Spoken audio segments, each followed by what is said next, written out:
I'm not gonna give in. I'm not playing a fucking mess. I'm not scared around you. You can't keep stepping on me. Happy and free. Powerful positivity. Say what you believe in. Try fighting uphill with me. Avoid the dangers of conformity. A lighter with no action. Destroy this corporate thing.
how's it going? I'm very excited to be back with you again tonight. I actually do have good news, but it's not what we're going to start with. We are going to talk about why it might actually be good news that they are attempting to rebrand women, an entire gender, half of the human population, approximately. Andy is making noise over here. What are you doing over here? I have to show you guys this super awesome thing that one of our fans sent, and it's amazing. Andy, for some reason, has stacked everything together. But what's the name? Jose? Yeah. Jose made this sign for us, and it's so cool. I've got to put it behind me. Andy's throwing stuff on the floor over there, so we're a very well-organized crew over here for sure. I love it so much. I love how shiny it is. That's my absolute favorite thing. I love a highly varnished thing. I can't get it centered here. What is wrong with me? I'm a little bit backwards. There we go. Isn't that neat? We got the dip prints here. We got a little bit super cool resin. We got some shine on there. You can see my ring light really clearly in it. It's like a mirror. It's amazing.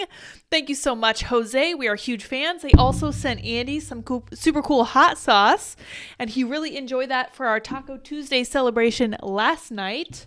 So I was very impressed with this gift. This is so neat. He sent us a bunch of Mexican candies, some super cool hot sauce, and of course this really awesome sign. I am so grateful. Thank you so much, Jose. I wish I had his @ in front of me. I shared it on my Instagram, which is @RealSourPatchLid, so go very cool. Thank you so much, man. Really appreciate it. We will get into why it's good news that they're insisting on calling women egg producers now. I actually do have a pretty compelling case for why I think that's good news, but I wanted to start with this because it's really interesting and kind of good news, kind of something to be careful about. So this obviously is from the Daily Mail because I really love the Daily Mail, and this says scientists cure autism, in quotation marks, in mice using $3 epilepsy drug in potential breakthrough.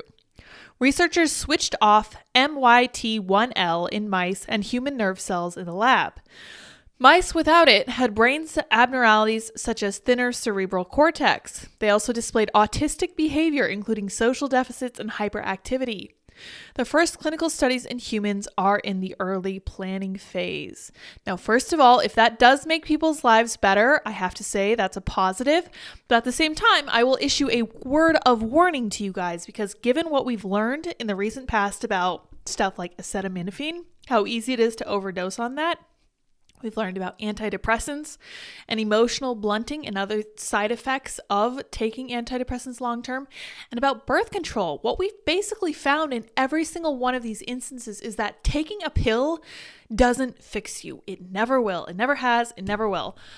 Which is unfortunate because I think we live most of our modern lives under the impression that we can just kind of take a pill and go on with things and pretend that things are fine and nothing's wrong with us. But that's not how it works, and often will have side effects that we did not expect. So I just wanted to bring that autism breakthrough to your guys' attention.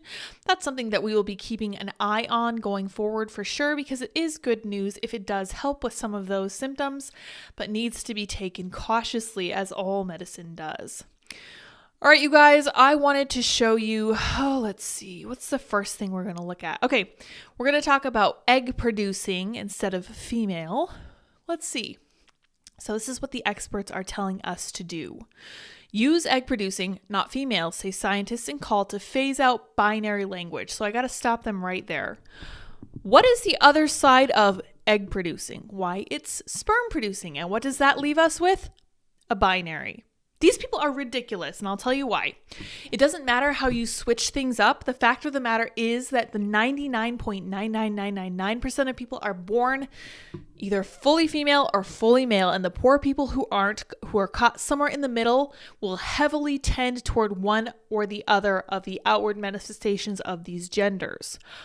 I think it's good news that they're pitching this as a new name for women because they're just throwing spaghetti at the wall at this point. And the reason they keep introducing words like this, I don't know if you guys remember cervix owners and uterus havers or whatever, all the other stuff they've tried to name women. None of it has ever stuck, and that's for a reason. No one is interested in having their views on an entire gender completely manipulated. But as we've talked about before, the left knows that if you control language, You control perception, which is a lesson that the right would do well to remember. Now, the right is trying to take a page out of the left's book, and we'll talk a little bit about that later in today's show if we have time. I'm going to wrap it a little bit early this evening since we have dinner with the in-laws afterwards.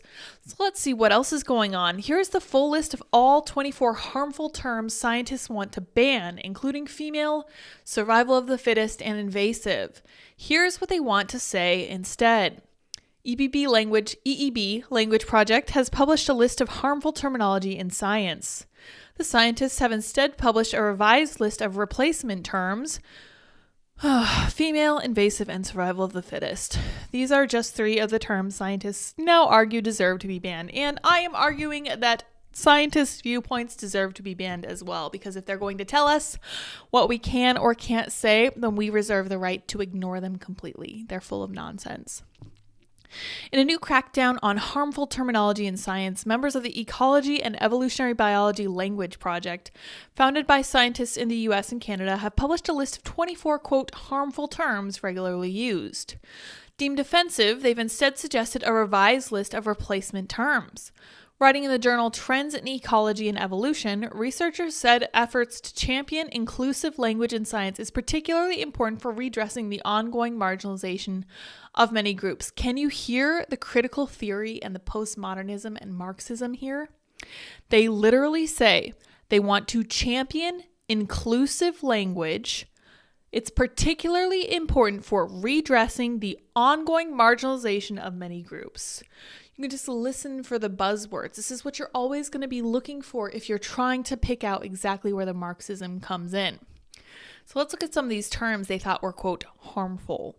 So we have alien, non-native, exotic, or invasive. Oh yeah, okay, so this is xenophobic, anti-immigrant, and militaristic. Here's their replacement term.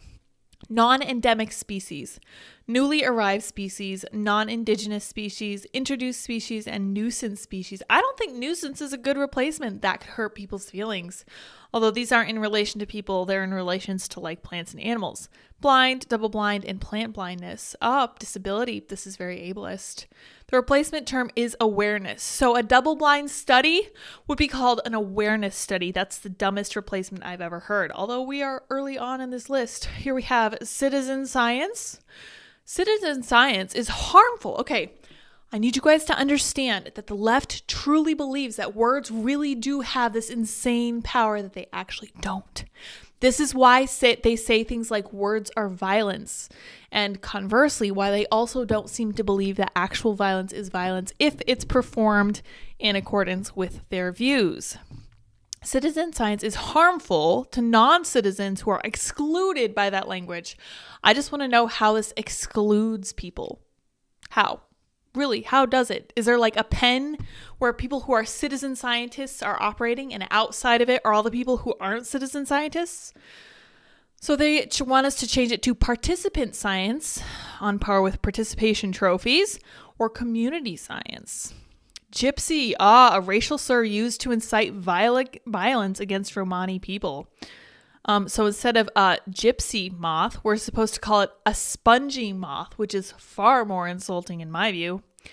Man and woman, highly anthropomorphic. Biases toward men or male traits, that's utterly ridiculous. If you know anything about the roots of these words, no, absolutely not. They say to use male or female or human. Wait, I thought we were supposed to not call anybody female. I thought we were supposed to use egg producer. I thought we were supposed to use sperm provider or sperm donor or whatever. Critics warned banning traditional terms for the sake of inclusivity could leave science lacking precision as well as causing confusion. Yeah, I don't know if you guys have taken science classes, but it really is like learning a new language because words no longer mean the loosey-goosey things that they mean in everyday parlance. They mean exceedingly direct, exceedingly specific definitions to pin down like chemistry terms, biological terms, and to make a very specific point to communicate exactly what needs to be conveyed for the purpose of furthering human knowledge. They don't like this, and I really think this is a postmodern war on science. Names after racist, eugenic colonizers. Hold up problematic figures as noteworthy / someone to remember or celebrate. Use indigenous names, use local names, names based on appearance or morphology, and remove names from concepts. These people really want to get rid of history outright. Honestly, a huge part of the reason we're having so much problems in current culture is because we've chosen not to teach people history, and we never saw a need for it. And I think of that often because people don't seem to remember things. Well, I've said this before, and I'm sure I'll be saying it again probably 100,000 times before I die, but the further you get from an event, the more likely you are to view it through rose-colored glasses. So if you go over to second world countries, that is countries that were part of the Soviet Union, and you ask them what they think about communism and about the Soviet Union, they will be repulsed by the concept of ever returning to communism because they saw it for the tyranny that it absolutely was. But the further out you get from that, as you get into even other European countries, and certainly as you get into the US, some of the younger people, they firmly believe that communism is probably the right approach. It's just been applied wrong. And I really think this is because we have that distance. If you go down to Florida in the southeastern part, in the southwestern part, you will meet a lot of people who really hate communism because they came from Cuba. They have that firsthand or sometimes second generation experience with it. This is the risk of removing history from what you talk about. And this is why I don't think it's a good idea to remove the names of anyone from anything that they discovered or had some association with. So here we have survival of the fittest, which is somehow, eugenics, ableism, and social Darwinism. I don't even want to get started talking about eugenics because we know that in 2018, more Black babies were aborted than born in New York City. And it is a well-known fact that Planned Parenthoods are heavily populated in minority neighborhoods. They don't like the term gender. They want you to use sex. I do think that sex is probably a better statement. It is more precise. And so far, this is the only term on this list that has made language more precise, not less precise. Hermaphrodite. Oh, this is a derogatory term used to cause harm to intersex and trans individuals. What they recommend instead is intersex or bigametic. Interesting. Monoecious. I don't know what that word means. Indian. Yeah. Discriminatory, racist term used to describe indigenous people. Instead, you just have to call them indigenous. Who cares? It doesn't matter. This stuff is so exhausting, and I really don't see how it's useful to anyone. Yeah, so here we go. Male or female, terms used to reinforce socially imposed ideas of a sex binary. There is a sex binary, and you can just deal with it.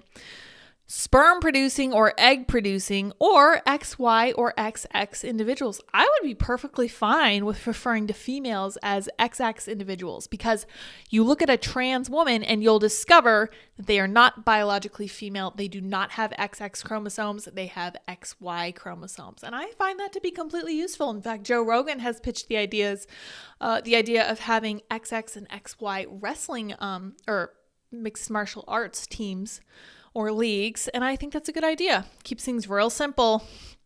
Oh gosh. Mother and father. These terms perpetuate a non-universal heteronormative and cisnormative view of parenting and the birthing process. Parent/egg donor/sperm donor. So they really are getting us ready to live in the pod, aren't they? How's your sperm donor doing? How's your egg donor? Oh, they passed away. It's terribly sad. Oh, I'm so sorry. I pulled up earlier this tweet from this lady who was saying how harmful it was. Let me see if I can find it again. I'm going to have to go back, I think. I shouldn't have navigated away. I knew better. Oh yeah, here we go. Extremist group, Family Heritage Alliance, please note the limited replies, said this morning that the safest place for kids are in families that have a married mom and dad. What a dangerous and un-American belief. And I was really curious if this woman was a parody, and she's not. She's in the South Dakota State House of Representatives for District 10. She, of course, is a Democrat. This is what Act Blue is. I could not believe this. I was like, you've got to be joking. First comment, have you considered that maybe departing from thousands of years of wisdom is the extreme position? Or are you just confident enough in your Gnosticism and special revelation that everyone else has always been wrong. I like that response because one of the things that Heather Haying used to talk about, I heard her on a podcast mention this once. Somebody asked her why she makes sure to feed her family organic food. And she said, for thousands of years, we've always made a point of feeding we've always had access to, for example, cows that were fed solely on grass who lived outside. And she's like, I don't like the idea of bucking thousands of years of the way things were done in exchange for something that is better, because I have no idea if it's going to be better in the long run. But I do know that the way things were in the past worked very well for us, and I want to sustain that. Yeah, many such comments. I'm certain you don't know what being an American means. No, it's true. It's not dangerous and completely American. Stop being so dramatic. I admit it, you had me going there. It took me a second to figure out that this is a parody account. Unfortunately, it is not. So what is the safest family situation for kids? Are kids safer when there's just a single mom? Is having a single parent exactly as good for a child on average as having two parents? It is not. This is very well established. It really is. In fact, having a stepfather in the home is one of the least sane or one of the least safe situations for children to grow up in. Because unfortunately, even though fathers can be very caring and stepfathers can be wonderful, the fact is that parents who are step parents tend to view the offspring of their spouse as being a threat to their own progeny, unfortunately. Here's one response from Aurelian. I'm a Muslim. We literally believe that the best place for a child is with a mother and father who are married. It is safest. And he goes on to say sex outside of marriage is haram. Indeed, a lot of the Mosaic religions firmly believe this. In fact, Islam is one of the strongest proponent of this kind of belief, or they hold to it most firmly, even much more firmly than Christianity, at least in the West. Christianity has been incredibly watered down. But I just wanted to point that out because I thought it was really funny, and it was so interesting to see that this is how these people really think. Like, they really believe that it's dangerous and un-American to say that children do best in a home with a mother and a father. I just found that to be truly gross because you can literally look at the statistics and be like, oh, no, that's not true. Children do really, really well on average with a mother and father, given that, assuming that neither one of those parents are abusive. Obviously, abusive parents are never a good thing. Let's see what else we got. This is just tiresome. All right, so we got harem. Interesting. Perpetuates offensive stereotypes of human cultures, particularly those of the Middle East, and evokes a sexualized human power structure in which women are assumed to be subjugated to men. Sure, maybe. I kind of agree with them that we shouldn't anthropomorphize the behavior of animals. And they say to probably call these mating groups and refer to it as polygyny. Polygyny. I think they misspelled that. Polygny? Polygyny? I don't know. Not sure. Discover or discovery. So here's why we shouldn't use the term discover. Erases the long-standing, detailed ecological knowledge of, you guessed it, indigenous communities that have been involved with local environment and ecosystems before colonialism and Western science. So this would be like a doctor discovering the gender of a child. It existed before. It will exist after. All he's doing is observing it. And I think the case can be made that you could apply the same kind of idea there. A doctor is not assigning a child a gender or a biological sex at birth. They are simply identifying it. And that's what they say to do. That's what they say to call it. Instead of discovery, call it identified or described. Interesting. Colonization. We can't even use the term colonization.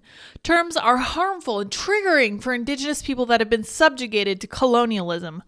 I want to hear from the indigenous people who have felt victimized by the expression colonialism, because I don't believe they exist. I truly don't. They say to say instead, established early successional species. Give me a break. Anyway. So we can't use the expression survival of the fittest. We have to say natural selection. Can't use gender. Have to use sex. I do agree that's more specific. Can't use invasive. Have to call it a nuisance species, which I personally find much more insulting. Anyway, this is all a bunch of nonsense. Yeah, the fact that they are trying to change all of these words out just tells me that they're just throwing spaghetti at the wall in the hope that something will stick. I don't think it will. Goodness gracious. These people are annoying. Lids is my favorite egg producer. I have bad news for you on that front too. Women don't actually produce eggs. We are born with all of the eggs that we're going to have throughout our entire lives, which means statistically, if you are pregnant with a female child, with a girl, you have twice as many eggs as you had before. And then that's so interesting to think about. So you contain like a bazillion little eggs. I don't know how many eggs women have before they're born, or typically have during their adult life. A pill to make you numb, a pill to make you dumb, a pill to make you anybody else. All the drugs in the world won't save her from herself. Yes, so many musicians have observed that drugs really aren't the answer. And of course, we know this is true. Any one of us who's tried something like THC or CBD or any other kind of alcohol is definitely a drug, or even caffeine, can tell you that these things aren't the answer to the problems that we have. They just make things a little bit easier, maybe for a little while. Not sure. Yeah, egg producing, just call us chickens, I guess. Yeah, definitely. If we did actually produce eggs, they should call us that. What about foreskin havers? Oh, we're fighting the wrong cause. I don't know if we are. I don't know. Yeah, it is ridiculous indeed. Who are these mental midget scientists? We're not allowed to use that term either. Oh my gosh, I'm canceled. Andy says, quote, scientists. Yeah, I agree. I feel like these are the experts that told us that those stupid cloth masks would work. Unhighly Snipes says, scientists, aka data for hire. Yeah, it really comes down to who's funding their research. Quantum Strange Quark says, I took various antidepressants for about 15 years. I stopped in 2021. Emotional blunting is pervasive even now. Yeah. So I am not a medical professional and I don't have that kind of background training, but I will tell you that I use books designed by psychologists and counselors. Specifically, what's his name? I think his name's David Burke. I'm not sure. No, that's not the right name. I can't remember his name. He has a book called Feeling Good, and he has another like handbook called 10 Days to Self-Esteem or something. And he is a huge proponent of cognitive behavioral therapy. And he says that this works a lot better than antidepressants. And I honestly fully agree with him because it's really helped me come to terms with what actually is like a very bad mood that I can't shake sometimes. I know that a lot of us tend to get those, and it can be really hard to pin down what causes it. But working through these books is really helpful because it causes you to look inward and try to figure out what's going on with you to make you feel terrible. It can make you feel angry. It can make you feel anxious. It makes you feel really sad, really shiftless, and really like antsy. I really, really recommend checking out cognitive behavioral therapy. I'm really sorry I can't remember that doctor's name, but I think that it's probably a much better, more long-lasting approach to fixing depression than antidepressants for sure. Because I've also taken antidepressants and I did not like those. And in preparation for hopefully having a family, I came off of them and I was like, you know what I'm going to do? I'm going to figure out how to use cognitive behavioral therapy to come to terms with my own moods and feelings and manage that kind of on my own. And that's so far been successful. It is a learning process, but it's definitely a way to do it. Serenko says, like literally, what is the point of replacing these terms? Because two people are offended by the term woman. Well, I'm sure there's a lot more people offended by egg producer. Yeah, but that's why I'm saying it's good news. They keep trying to introduce these new terms to change how people think, and it's not working. I love it. I think it's fantastic. It's never going to work. They're going to keep trying forever. Let them keep trying. Each time they come up with something new and insulting, it's just whatever. Shrug it off. It's just water off a duck's back because it just means they're still trying. They're still not succeeding. I think it's great. Lid's keeping us updated on the news speak. Yeah, they keep trying to do this every now and then. It's nonsense. St. Miles says, glad I went directly into the army to learn a trade and to not gone to college. Yeah, for sure. We are going to talk about that if we have time. Something like a ridiculously large majority of college graduates are weak and afraid of working full time. Matthew, thank you very much for your super chat. Matthew Merrill, something towards demonetization, silliness, don't spend it all in one place. Thank you very much. That's a very generous gift. Yeah, I tweeted about this, but YouTube decided that our favorite island owner, wink, wink, nudge, nudge, cannot be discussed and be monetized on their platform. So I'm going to start referring to that person as that, and I will certainly be talking about him in the future if anything more comes up. I don't care if I'm demonetized.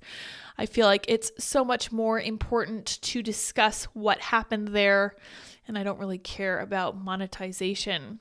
Everybody Smiles says, I get triggered every time my grandma calls me horseface. Well, that's kind of a horrible thing to be called. Tell her to stop.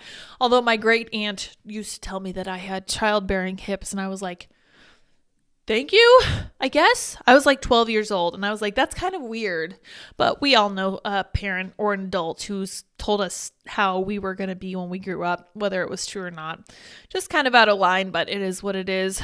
Women's rights are human rights. Trans women are real women. Gender is a social construct. Try to make sense of the illogic and cognitive dissonance. There's no way to do it. They want to confuse you. They want to make your world less illuminated and darker. And he's saying, haha, it's the verbal equivalent of an MC Escher infinite staircase. That is a good analogy, 100%. Bree says, eating dinner, eating peas with a fork was not well thought out on my part. I have to keep jabbing at them like a psycho. I firmly recommend a spoon.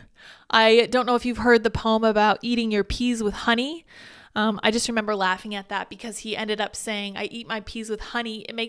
I've done it all my life. It makes the peas taste funny, but it keeps them on my knife. So there you go. You can also eat them with a knife, but you have to eat them with honey as well. I'm envisioning peas rolling down a funnel. Yes, good stuff. All right, you guys, we're going to hop on to the next thing. And I have an interesting idea about this conversation GLAAD is trying to have here. We've had enough, they say. GLAAD is the gay and lesbian something define. Let me see what it stands for. I don't remember. There we go. Accelerating acceptance for LGBTQ people. Is that really what they're doing? Let's find out. We've had enough. We've joined over 100 organizations and leaders to demand that the New York Times stop printing inaccurate and harmful misinformation about transgender people and issues. Today we are outside of the Times building to send a clear message. And this one says, Dear New York Times, stop questioning trans people's right to exist and access to medical care. No one, absolutely no one, probably out of 8 billion people on Earth, at least not in any position of influence, is saying trans people don't have a right to exist. This is rhetoric that they use to try to pretend that they're still victims. But I have to tell you right now that some huge number of celebrities are on board with all of this nonsense. And I mentioned this here.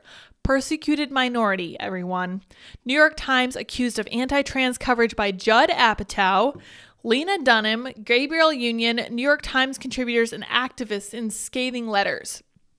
So many celebrities are on board with this. It is incredibly difficult to believe that this is truly a persecuted minority.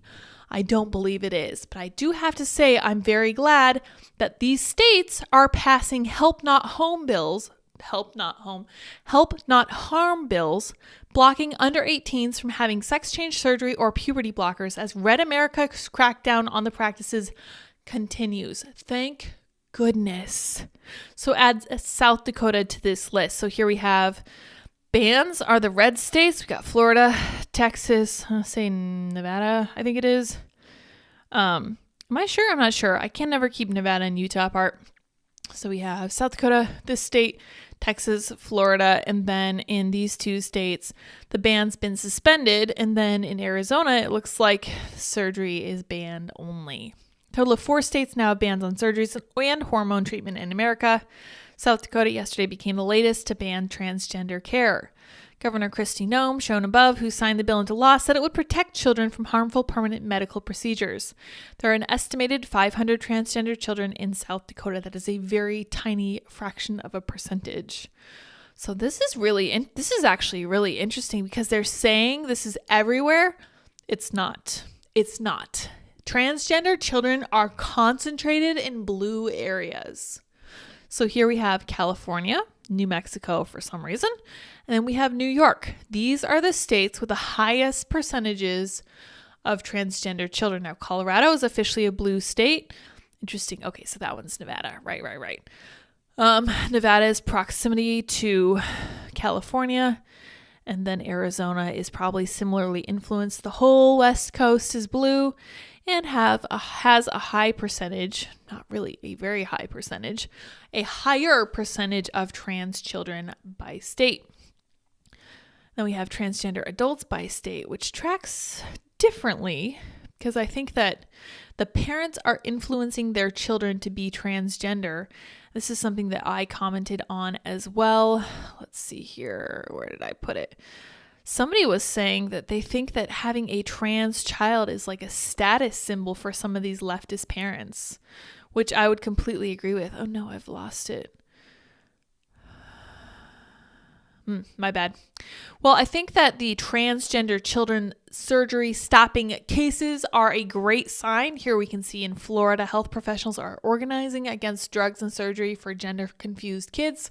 This is one area where parts of Europe are actually ahead of the US, like the UK has banned the Tavistock Center, and then I think that Sweden has also paused some of this stuff. And a lot of those other countries are starting to notice that this is actually really not a good way to be going as far as kids are concerned. And we have no idea what the long-term effects are going to be. And it's definitely something that requires further study if necessary, but I also don't want kids to be experimented on for the sake of studying this kind of stuff. It's just not good. I think it should be outright banned until people are at least 21, possibly closer to 25, although 21 is the age of majority for pretty much everything. So I think that might be a good age. The field of so-called gender affirming medicine for minors is facing unprecedented scrutiny on both sides of the Atlantic after years of anecdotal studies from young people who came to regret their transitions and practitioners openly describing their lucrative work for friendly audiences. That's right. And then we also had the practitioner who came out and was like, stop, this is bad. I thought I was helping trans kids, but I wasn't. That was Jamie Reed. Lawmakers and regulators are narrowing the circumstances under which children can get life-altering puberty blockers, cross-sex hormones, and surgical intervention in the name of gender identity, if not banning them entirely. A federal appeals court has struck down 2 bans on counseling to preserve sex-based identity, while cross-ideological groups are promoting model legislation organizing parents and challenging the evidentiary basis for minor transitions. Former President Trump is using the controversy to boost his nascent presidential campaign, promising a day one of his second term to revoke Joe Biden's cruel policies promoting drugs and surgeries for gender-confused minors, the subject of an ongoing federal rulemaking. Missouri Attorney General Andrew Bailey announced recently that he has launched a full investigation of a St. Louis gender clinic prompted by a whistleblower who describes herself as far-left, queer, and married to a trans man, and that is a woman. Jamie Reed left the Washington University Transgender Center as a case manager after 4 years because of its morally and medically appalling practice that permanently harm its patients, she wrote in the Free Press Thursday. Right, we covered that article. It's a great article. She went to Bailey because the safety of children should not be a matter for our culture wars. She's correct. It should be bipartisan. South Dakota's House and Senate overwhelmingly passed a bill that would prohibit healthcare providers from prescribing minors puberty blockers and cross-sex hormones or performing any sterilizing surgery, genital construction, or removal of healthy body parts for gender identity purposes. 2 Florida medical boards not only resisted pressure to reverse their rules prohibiting such treatment for minors, but removed a research exception at a joint hearing Friday, Action News Jax reported. Board of Medicine Chairman Scott Ackerman rebutted a trans activist's claims that the overwhelming weight of evidence in science supports the treatment as safe, effective, and medically necessary. Such studies have been criticized for methodological problems, with one knowingly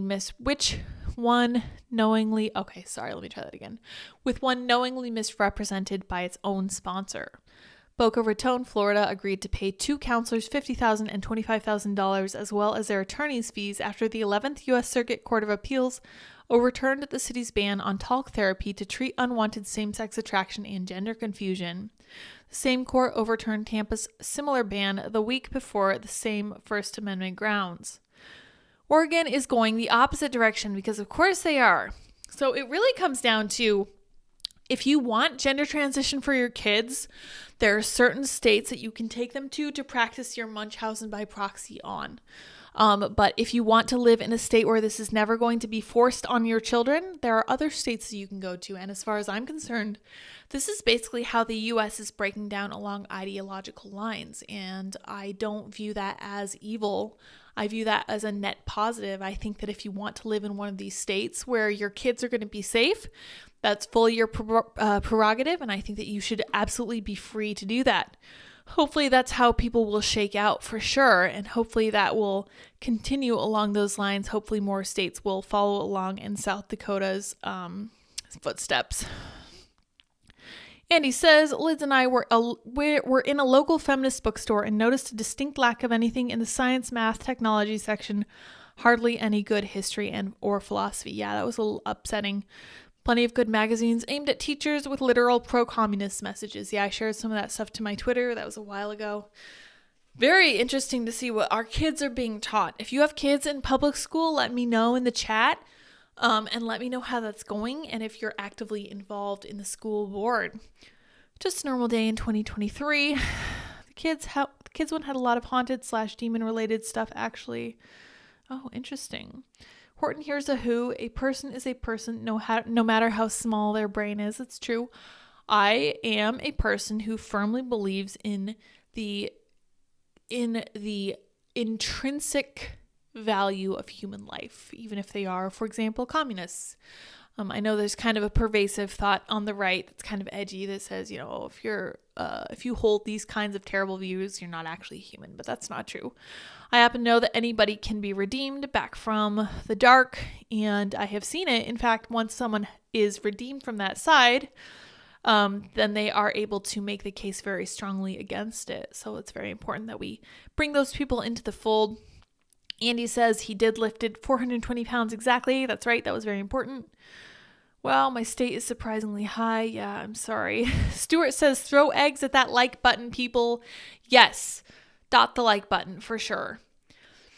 Just got done deadlifting without crapping myself. Congratulations. Hopefully this is a trend that continues.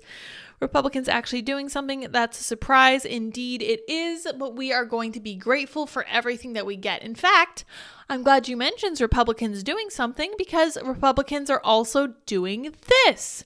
House GOP subpoenas big tech companies over content moderation decisions. And to that, I just have to say good.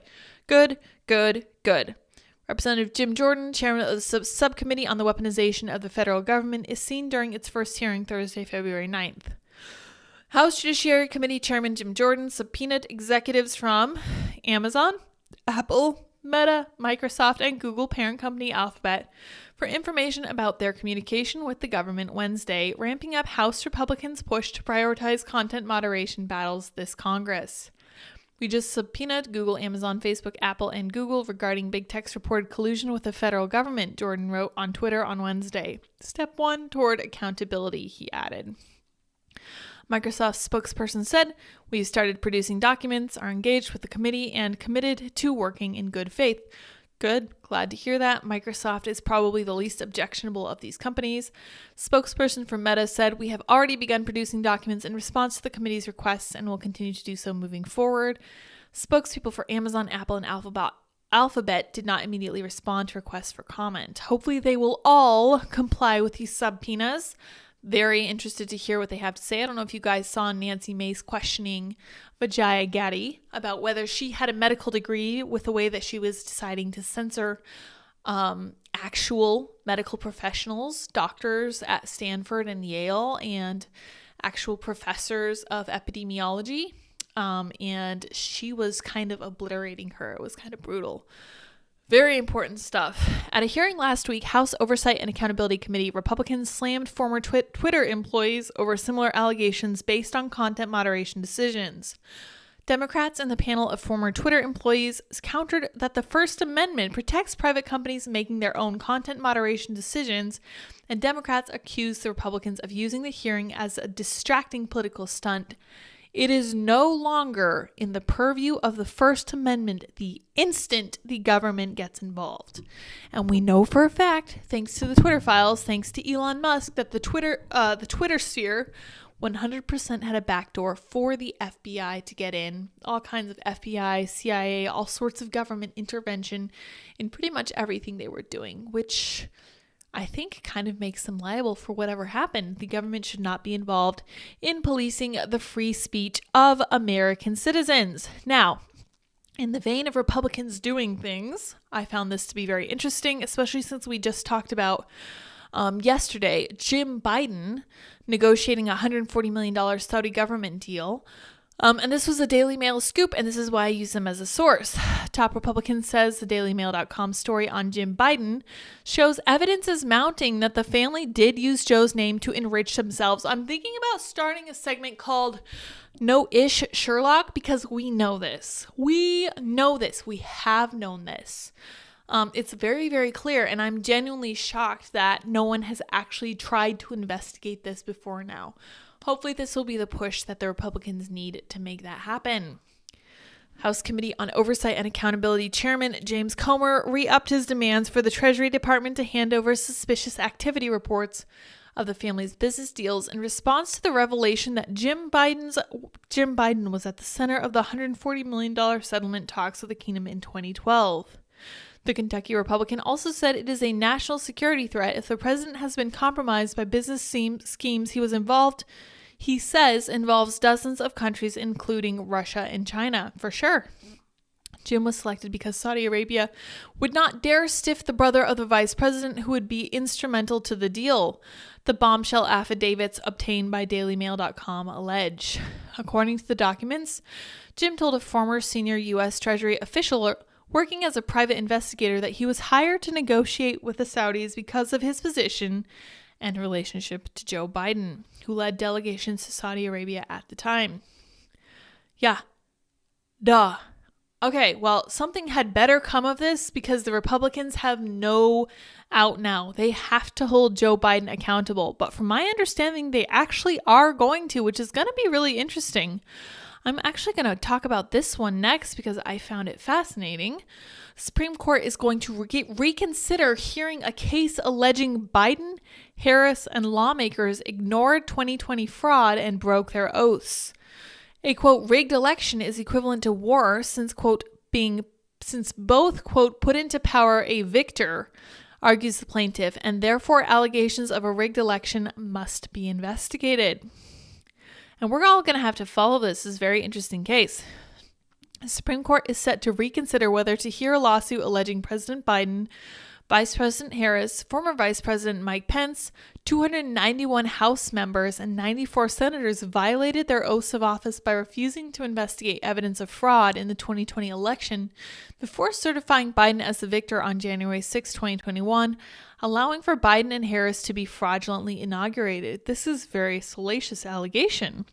The plaintiff, Rayland J. Brunson, not heard of him, seeks the defendant's removal from office for violating their oaths. After the Supreme Court declined on January 9th to hear Brunson's lawsuit, he filed a petition for reconsideration on January 23rd. On February 1st, the court scheduled the private conference for reconsidering the petition on Friday, when 4 of the 9 justices must vote to grant the case a hearing for it to move forward. Brunson, who is representing himself in the case, originally filed the lawsuit Brunson versus Alma S. Adams et al. On June 21st, 2021 in Utah's 2nd District Court. In August 2021, the case was moved from the state court to the U.S. District Court in Utah. After that court ruled against him in February 2022, he appealed to the U.S. 10th Circuit Court of Appeals, so he's working his way up through the court system. Before a decision was rendered by the 10th Circuit, Brunson realized he could bypass the appeals court and go straight to the Supreme Court by invoking the High Court's Rule 11. Under the rule, a case pending before the appeals court may bypass that court's decision and go to the Supreme Court if it is such imperative public importance as to justify deviation from normal appellate practice and to require immediate determination in this court. The Supreme Court received Brunson's petition in September 2022. In his petition for reconsideration, Brunson argues that there must be a penalty for violating oaths of office or else they are not binding. I think he's right. Very curious about Brunson. He must be a very well-informed gentleman. He's probably a lawyer. A rigged election is equivalent to war since both put into power a victor, he argues, and therefore allegations of a rigged election must be investigated. The oath of office requires that aid and comfort cannot be given to those levying war against a rigged election, Brunson writes. As a presidential rigged election is a threat to the Constitution, he argues, when members of Congress become aware of such allegations, an investigation into these allegations is required or they become violators of their oath of office. If a person who takes the oath of office owes allegiance to the United States, Brunson continues, and the U.S. Code regarding treason states that whoever owing such allegiance violates this allegiance shall be incapable of holding office, then wouldn't it be fitting that they shall be removed from office as well? Interesting.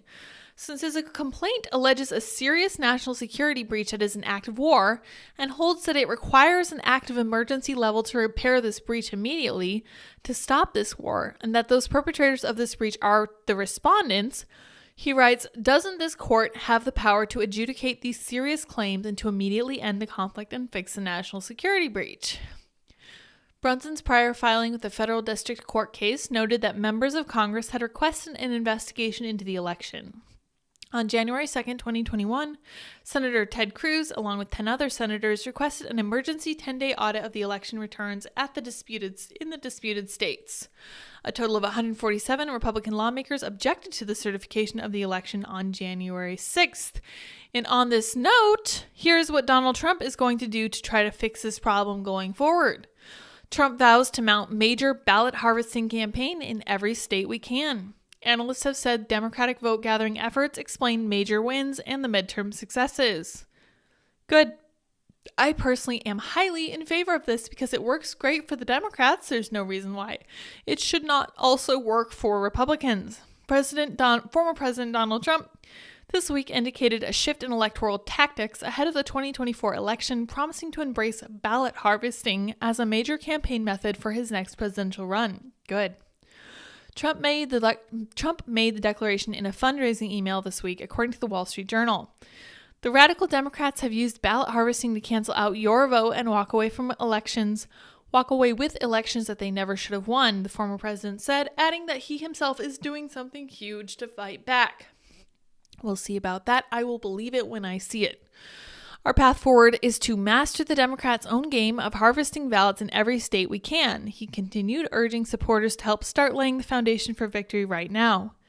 Trump had earlier indicated a willingness to embrace mail-in voting and ballot collection systems, even as he and Republicans more generally have sharply criticized such election methods. For the time, we have to live with a system that stinks, he told Breitbart late last year. Yes, true. He nevertheless sharply criticized mail-in balloting due to its significant security concerns. It's a corrupt system, he said. A mail-in ballot will always be corrupt, and I can't help but at least slightly agree. I just saw a news article the other day about a mail scam in Chicago where police found a hotel room that was just full of stolen mail that people were using to take advantage of, like, identity stuff. Like, we get all kinds of stuff in the mail. Opening someone else's mail is a federal offense, and there's a reason for that. It's supposed to be secure, but we all know it's not. All right, let's see what you guys are thinking. I'm going to just try to go back. Andy says, if you're not crapping yourself, add weight. Wonderful advice. The only good communist is a hugged communist. That's right. Keenan says, I'm tired of age telling us when adulthood is. Our bodies are grown before our brains are. Our spirits are always evolving and growing. We don't know how to tell them apart yet. No, we don't. We do not understand ourselves very well. That's something we're always going to be working on. Everybody Smile says, local middle school has a group of students pushing for a litter box in the bathroom. Interesting. I saw something about that. Stuart says homeschooling is the best way. Yes. Greg A. Johnson says, this is what the 10th Amendment is for, to keep the states as competing bodies you can choose to take part in, not a centralized, top-down, authoritarian hellhole. That is entirely correct. I'm a huge fan of the 10th Amendment. Each state should be able to control or listen to better their own state citizens. Fear Me It's Bree says the kids had a lot of haunted / okay, I saw that one earlier. I think that's where we left off before. Everybody Smiles says, I've never met a guy that agrees trans women are women that would also ever date a trans woman. That's correct. 100%. Stuart says Jordan is a legend. Not sure which Jordan you're talking about. St. Miles says the hearing was not brutal enough. Fear Me It's Bree says, once I had a migraine that was acting like a stroke and I was saying penalty, but I slurred it and yelled penile way too loud and wigged my guy friend out. That's great. Wow, good story. I'm very glad that your migraine was not actually a stroke, Bree. That is terrifying. For sure. I can strongly recommend what is it? I think Excedrin has a version of ibuprofen that really helps deal with migraine stuff. Scott Miller says these tech execs need to start facing actual consequences from Congress. Enough with grandstanding and stern words. I agree. Andy says this is a family show. Bree, yeah, not really. I read her comment out loud. No worries. Oh gosh. Whoopsie indeed. Yeah, the corruption definitely runs deep. OCB for sure. Somebody alleges that Biden is a foreign agent. That is exactly what they said about Donald Trump. 100% not true for him, and I'm unwilling to believe it about Joe Biden either. He's been in government for almost 50 years, and I don't think that he's been working with Russia. And he says he doesn't get the blood of as many virgins as the big guy, right? Only 10%. Bree says my migraines are weird, and the doctors told me to just wear glasses. What? That's crazy. That doesn't sound like a good actual treatment for migraines. That's not good. JB says my advice for migraines is take drugs, strong ones. I'm a retired chef. Good. Excellent advice from a retired chef. Take strong drugs for your migraine. Yeah, headaches and stuff like that is the only stuff I can really recommend. Strong drugs for. Keenan Smith says, why does Congress promise one thing and do nothing? Well, tradition mostly. Charlie Wilson's war. I'm not familiar with Charlie Wilson. The repercussions are that the military do not have to follow military orders if SCOTUS drop this case. Not sure about that. That's a case I really want to follow because I hadn't heard of it before, and I'm really interested in what happens with it going forward. The last story we're going to talk about is more than half of recent college grads say they're not emotionally prepared for a 9-to-5. Damning survey finds a majority of young professionals feel burnt out every week as huge numbers blame colleges for failing to prepare them.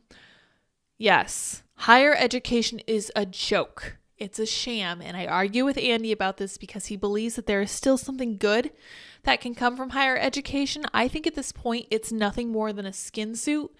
It's just a hollowed out version of what it was supposed to be, and it's truly sad.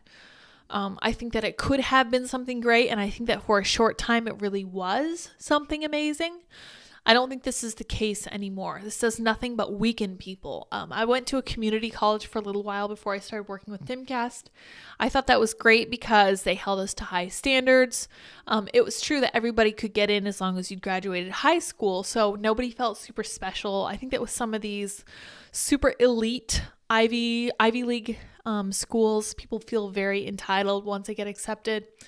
And then they go on to do absolutely nothing because they're like, oh, well, I got into Yale. I'm very special. I don't need to do anything more. Almost half of recent college grads are not emotionally prepared to survive in the workplace, while a majority of those in their 20s feel burnt out at least once a week. Wow. These were the bombshell findings from a new survey of America's young professionals, which concluded that the next generation of workers aren't equipped to handle a regular 9-to-5. And you know who this gives the edge to?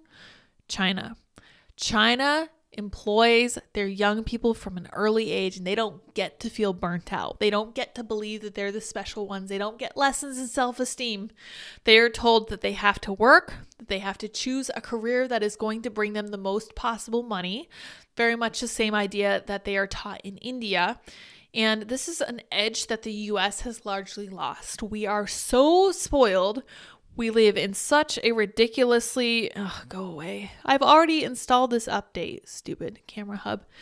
We live in such a ridiculously luxurious world. We live in like a weird cotton candy paradise, and it's going to bite us in the butt. And I think it's going to make for some very hard times indeed. But the good news about hard times is that good people result. The survey conducted by the Mary Christie Institute unearthed numerous shocking statistics, including that 51% of young workers needed help for mental health issues within the past year. That's very sad. I feel like on a certain level, we are failing our young people, like unapologetically just failing them, and we don't seem to care. Young professionals also offered a damning verdict on the role of colleges in preparing them for their careers, stating their university experience for failing to prime them to enter office life. The think tank said their data demonstrates that once in the workplace, young people continue to struggle mentally and emotionally. So let's see here, 51% needing help. 51% report needing help for mental health problems in the last year. 53% burnt out at least once a week. 43% suffer from anxiety. 45% feel their office has damaged their mental health. 31% suffer from depression, and 42% plan to quit in the next year. Those are crazy numbers. How are we supposed to sustain a workforce full of people who are just quitting left, right, and center? It's not tenable. It's not something that's going to keep us where we are in the world. And I think the US is already falling out of favor. Drastic differences between working men and women needing help for mental health problems. 60% of women. Okay, so this is why I say women have been lied to, because they have. They've been lied to about everything. Feminism especially has lied to them about how important it is for them to be working instead of spending time with their family. And it doesn't surprise me at all that 60% of women say that they need mental health help when they're working full time. And this is an insane number for men as well. 40%? That's crazy. That's almost half.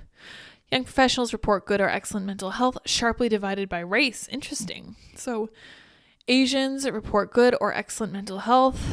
So do Black people. Black workers report 60% good or excellent mental health. White and Hispanic, very low numbers. Interesting. I'm really curious about what causes this.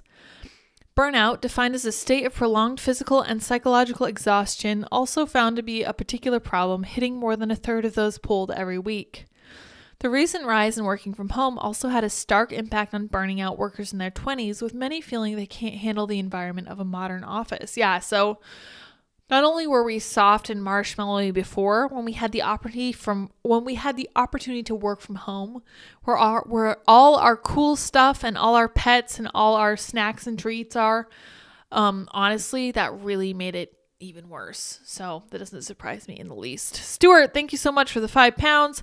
He says, I got a Timcast gift. It was Ian's book. Is it safe to read, Lids, or will I be infected by mushrooms? LOL. I have no idea. I never actually was brave enough to read his book.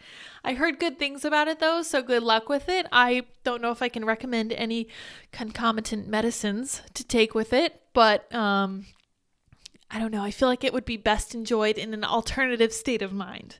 We'll put it that way, but I can't really recommend anything illegal. New graduates are entering a workforce that's slow to its lowest point in years, while some commentators have slammed colleges for prioritizing woke agendas over education. Yeah, that's a huge part of it. Despite colleges intended to serve as a helpful building block for young adults before they start a career, plenty felt the hefty tuition fees went to waste. Yeah, why would you go somewhere that costs $85,000 a year only to make you weaker? That's just such a horrible, horrible return on investment. Despite 39% feeling college did help them going forward, majorities still felt like their so-called education wasn't the reason why. And instead, 57% said the relationships they'd built during their college years helped them prepare for a 9-to-5, while 51% pointed out extracurriculars for supporting their next chapters. This is just networking. College can really help you network. As rampant inflation continues to hammer people's wallets across America, the survey's respondents felt financial stress a continual plague on their lives. Nearly half of young professionals branded their financial situation as always or often stressful. That's really not good for your mental health either. Let's see. The research ultimately found that huge swaths of the younger generations of workers are struggling to adapt to a life outside of college. Commenting on the data, career coach and workforce expert Ken Coleman said the survey should serve as a dire warning for businesses and the U.S. economy going forward. He told The Fix, these findings are a stark predictor of continued lack of engagement, low productivity, and no loyalty, which leads to negative impacts on companies and the economy.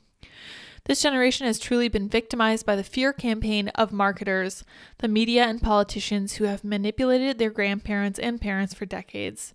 Add in normal doubts and insecurities that come with launching into adulthood, and you have the ultimate cocktail of confusion. I think that's very true. I think that's the right kind of summary here, and this is what I was talking about earlier. I think that all these kids have really been lied to. I have serious issues with how college is sold as the ultimate way to make sure that you get ahead. It's really not true. It's not enough of, it's not a cure-all. It's like taking a pill. It's not going to make your life 100% better. It's not going to fix you at all. St. Miles says, got called into work. We'll watch this later post. Thanks. This is for a Dippin' Dot treat. Bye. Goodbye, St. Miles. Have fun at work. We are going to run as well so we can go and have dinner. Thank you all very much for joining me. Let me read what you guys are thinking and then I'm going to wrap it here. Mountains of the Moon says we don't want to sell our lives for our jobs. We want more. Yes, this is why we must return to traditional gender roles and other things that traditionally fulfilled people. Almost went to beauty school. It would have been $15,000. Beauty school is actually one of the more lucrative trade school type things.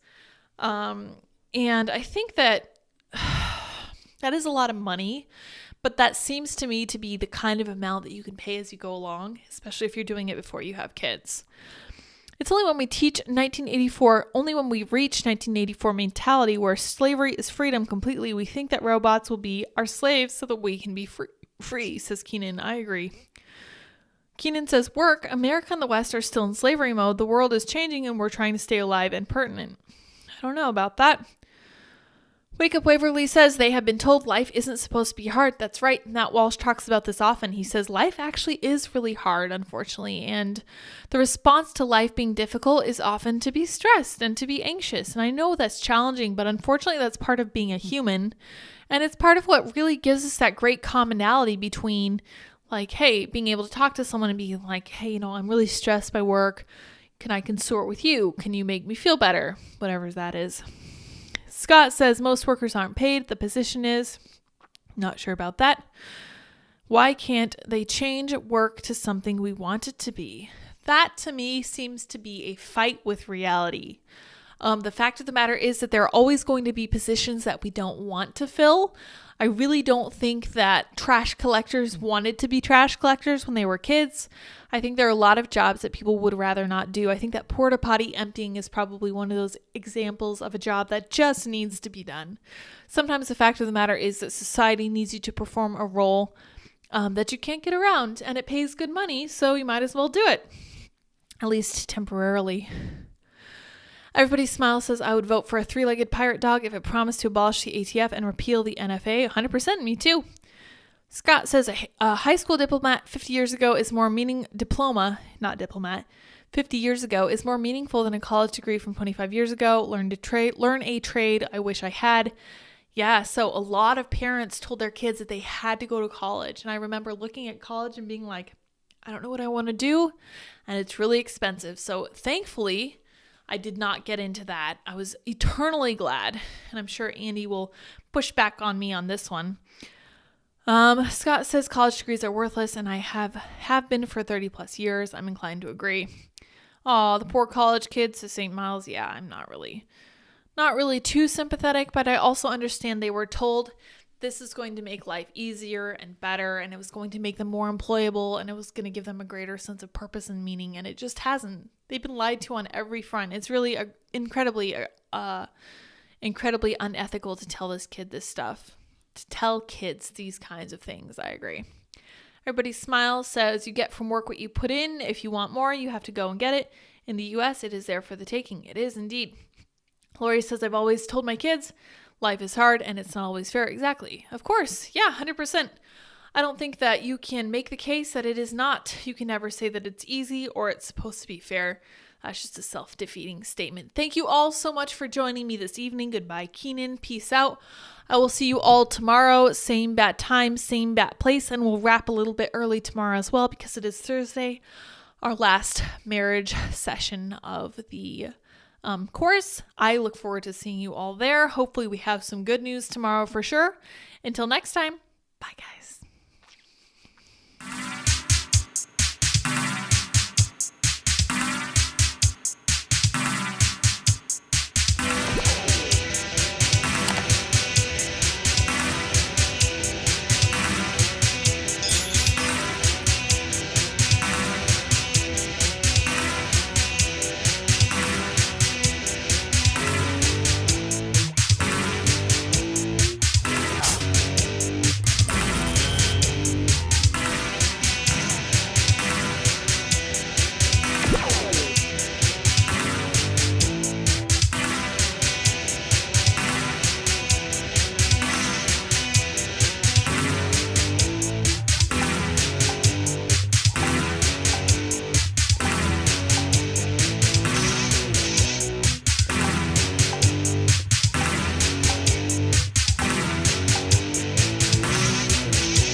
How's it going?